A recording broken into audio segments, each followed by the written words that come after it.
A wise man once said, if you wish to build your body, you must first build your mind. It was me. I was the wise man.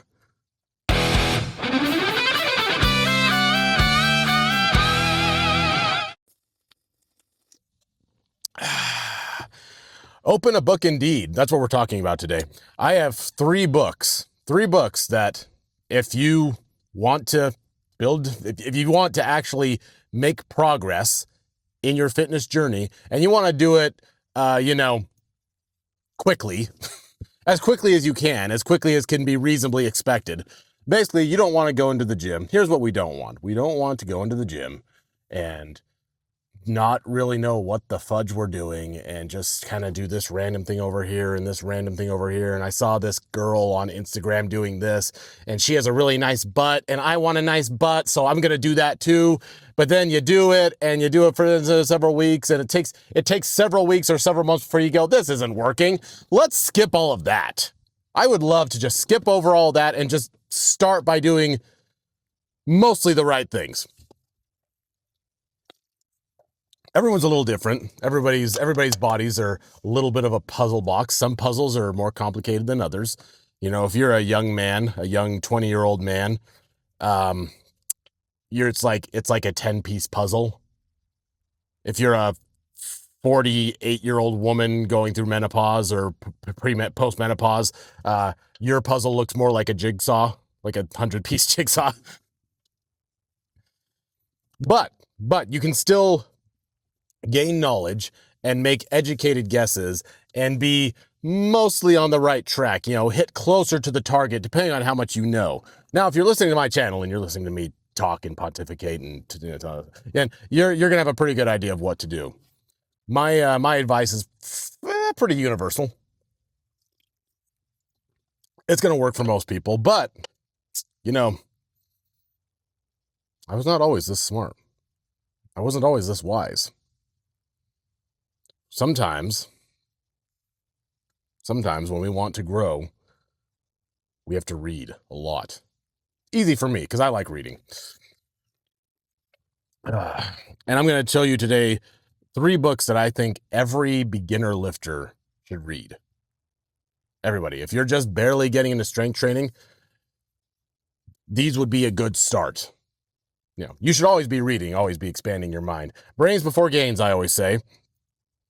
You just because you're strong doesn't mean you have to be stupid. That's video game logic. In video games, you got the big or cartoon logic. You've got the big strong guy, but he's kind of dumb. Then you got the little Weasley guy who's really smart. Let's be both. I think we can be both. So, without further ado, here's my first book on my list. Where do I have them? I got them all stacked up over here. The Resistance Training Revolution by Sal DiStefano. This is a great book. Look, first of all, it's short. This is a very small book, but it's packed with good information. This is going to give you the why of strength training. Why do we strength train? Why not cardio or yoga? Or maybe you've heard that you can build muscle just from stretching, which is true, but why should you strength train instead of just doing hours of yoga and stretching or running or biking or pickleball? Like, why go to the gym and lift weights? Is it just a fad or is there actually a reason for it? Sal DiStefano goes over all that in a very concise and an entertaining way. So, the Resistance Training Revolution. This is the first one on my list. Pick it up where books are sold near you. Probably Amazon. I don't know, I said that like I'm advertising it. I am not a paid advertiser. None of these people know who I am. I just thought this would be useful information. This next one, it's a little thicker, but it might make you thicker too.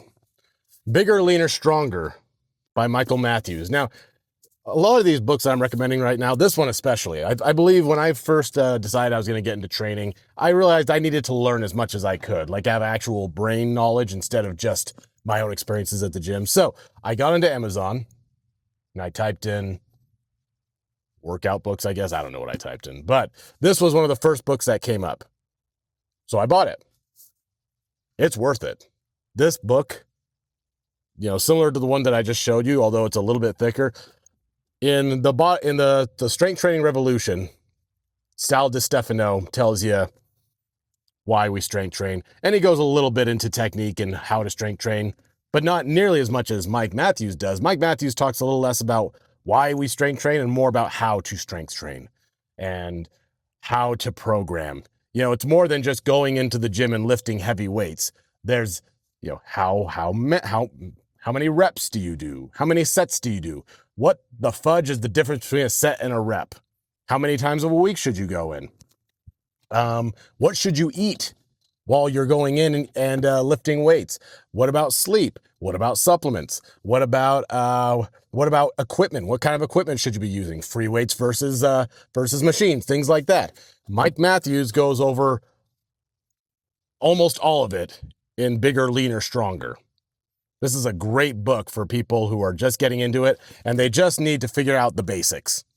The very basics. How do you figure out your body fat percentage? That's another thing that he goes over. I've used there's a formula for figuring out your body fat percentage, for figuring out how many calories you should be eating every day. Mike Matthews goes over it all. It's great for strength training. There's a lot about nutrition in here. This is a great book. It's a little bit bigger, like I said, but it'll make you bigger. I said that already, but I thought it was so clever I wanted to say it again. Now, for the ladies out there, I hope there's some women listening, because you see this book, you see the two books that I've just recommended. I said, those are for men who want to get bigger. Maybe I don't want to get bigger. I don't want to get bigger and leaner. I want to be toned. Mike Matthews, he hears you. Oh. Thinner, leaner, stronger. Because, ladies, you don't want to be big and buff. You want to be toned, and you want to be lean. You want to look like Avril Lavigne, and you want to look anorexic for some reason. I want you to look toned too, but here's the surprising thing. Here's what you might. This is going to take a lot of faith on your part, because what I'm about to say, it's very counterintuitive. The way you work out is going to look a lot the same as how a man works out. And that's what Mike Matthews kind of gets across in this book. This book, Thinner, Leaner, Stronger, it is almost a direct copy of Bigger, Leaner, Stronger. He just made it purple. Because women, you won't buy things unless they're purple or pink or light blue for some reason. He made it purple, and it's almost word for word the same, with little differences here and there, little differences in how he addresses certain topics. The workout program is almost exactly the same. Ladies, you need to strength train just like men do. The principles that apply to men, they will apply to you too. And you say, well, I don't want to get big like a man. It's like saying, I'm not going to read books because I'm going to get too smart and become a nuclear physicist and invent an atomic bomb. It's really hard to get big. But if you want that toned look, again, if you want the toned, curved butt, if you want nice arms, not big arms, but nice toned arms, you got to build muscle. You got to strength train. So, Thinner, Leaner, Stronger for the ladies. It's almost exactly the same as Bigger, Leaner, Stronger, but that's not my third book, because I kind of count those as the same one. They're basically the same book. My third book, I was kind of debating on this one. I wasn't sure if I should recommend this one because it's well, I'm not necessarily sure beginners should be doing it, but beginners should still read it. Not so much for the exercise programming, but for the philosophical parts of it. The Wisdom of Mike Mentzer. I like this cover. There is a lot of wisdom in here, though. Here's the thing about Mike Mentzer. I love Mike Mentzer training. I love if you know anything about basic 2-sentence summary of Mike Mentzer. Go into the gym and do one really heavy set in any exercise for all the different body parts, and then you're done. So you'll do like maybe 5 or 6 exercises, but you're only going to do one heavy set. to failure or near failure, and that should be enough to build muscle. That's the basic Mike Mentzer. If people are talking about the Mentzer method, that's more or less what they're referring to. One heavy set. Now, why wouldn't I recommend this for many beginners? Many beginners aren't ready for that. It's actually really difficult to do the one heavy set nearer to failure, because here's the thing, you got to make sure your technique is on point. Otherwise, you're going to hurt yourself. But why would I recommend this book? Why would I recommend this book for beginners? Because he talks so much about philosophy and about reading and about understanding and gaining your own understanding and looking at studies and looking at the science and reading books, all the things that I think every American should be doing. Even if you never plan on doing the Mentzer method, the one heavy set. I've been doing it for probably close to 8 months now, and I love it. But again, I wouldn't recommend it for everybody, especially beginners. Maybe if you have a good trainer there who's watching you to make sure your form is on point. But if it's not that, I'm not convinced most beginners should be doing that. But every beginner should have this mindset of learning and expanding your... There's a big rainstorm coming. I don't know if you heard that thunder.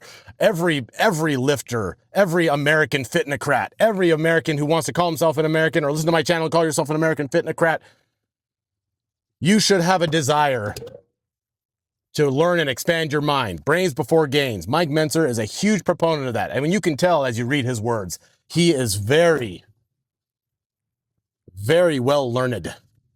He is a man of words. He doesn't just have the body of a Greek god, but he reads. And that's what you should all be doing. So read Mike Mentzer, read his philosophies and why we lift and why you should be trying to build your body and also expand your mind. So those are my 3 books for the beginner lifter. The Resistance Training Revolution by Sal DiStefano, Bigger, Leaner, Stronger by Mike Matthews, and The Wisdom of Mike Mentzer, written by John Little. It's actually not Mike Mentzer's book, but he has a lot of Mike Mentzer's teachings in it. Oh, good. I got guys coming. It's okay. I'll just pretend I'm on a Zoom call. Anyways, I'm going to give you a little tidbit here, a little political tidbit. Do you know what gerrymandering is? I'm going to show you what gerrymandering is. This is a picture of Utah's congressional districts. Each district has its own representative. Future Dan, remember to edit that in, otherwise it just looks like I'm pointing at nothing like an idiot. That's Utah's current congressional district. Now you'll notice that all the lines are converging on one spot in the middle of the state. That's not by accident. Do you know what that center piece is in Utah? That's Salt Lake City. Do you know what's in Salt Lake City? Not Republicans. lot of Democrats. So Utah is a way of making sure that we don't get Democratic representatives. They've gerrymandered. They have drawn their districts so as to break up the portion of Utah that has all the potential Democrats into it, so that all our representatives are Republican. Now, they've redrawn the lines because the Utah Supreme Court deemed that unconstitutional, which happens occasionally. And this is what the new Utah map looks like, the new districts. So, as you can see, now Salt Lake City, I guess we're going to have a Democrat representative. Bummers. The thing about gerrymandering is everybody does it. Both sides do it. Republicans and Democrats do it. It's just kind of part of the political game. If you look at any state that has many representatives in it, you can bet that there's some gerrymandering going on. It's all part of, because, you know, representatives, the number of representatives a state has is dependent on the population. Or if an area even gets its own representative depends on its population. So if you've got a place like Utah where it's pretty much all red except for that one big liberal city, because liberals flock to the cities. I don't know why, but that's where all the liberals go. Well, you can have the original Utah map where we've broken up the city, which breaks up all the, so it stays. We have four Republican representatives.